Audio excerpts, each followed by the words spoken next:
Magandang araw.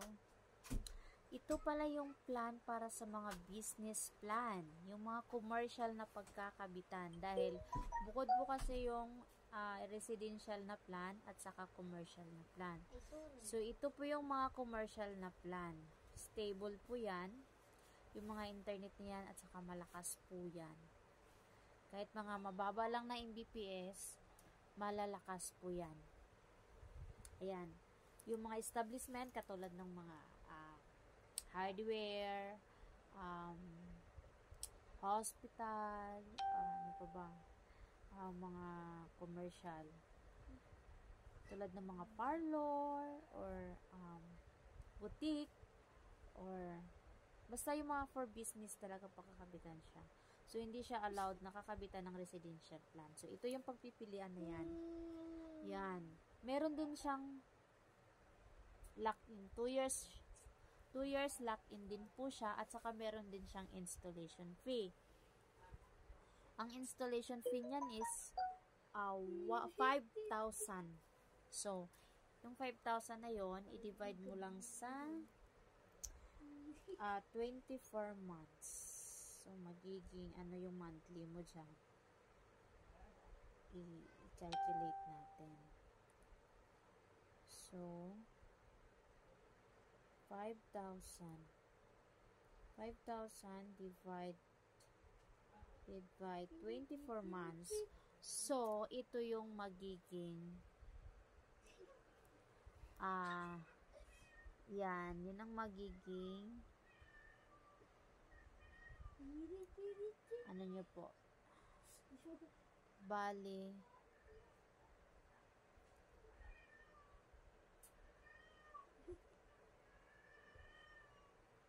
208.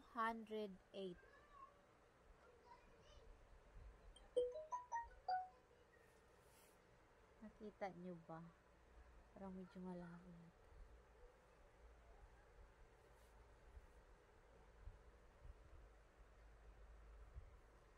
Yung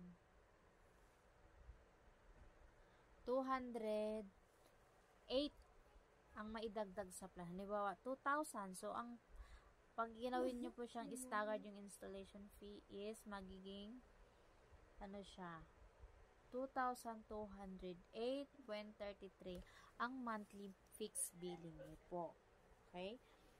So, yung FlexiBiz D50 up to 50 Mbps up to 25 Mbps is 2,000 a month. Ibig sabihin nun ay meron siyang oras. Yung 50 Mbps, mag-start siya ng 7 AM to 6:59 PM. So, yung 25 Mbps na yan, ito. Yan. Mag-start siya ng 7 PM to 6:59 AM. Ang lakas ng Mbps niya is 25. So, may oras. Kung gusto mong stable whole day, 50 Mbps unlimited, ito na sa baba. Ayun o. Ayan, ito. FlexiBiz 50. Yan. Yun ang 50 Mbps, 2,000. 3,000 a month. Yun. Pag gusto mo yung hindi mo naman masyado ginamit sa gabi, so, ito yung kunin mo na sa taas. Plan 2,000. Mag-iiba yung oras ng lakas ng speed niya. Kaya converts. 25 Mbps siya. Yan, may oras din dyan. So, sa baba, dyan mo makikita yung installation fee na 5,000. Nakita nyo sa pinakababa niya. Yan, mababasa nyo rin yun dyan. Yun, basahin nyo yan. Yun. Yan ang mga plano pang commercial. Yun pong lahat talaga commercial magkatabi. Meron din kaming second option na plan. Na halimbawa yung commercial na pagkakabitan is parang bahay sa taas.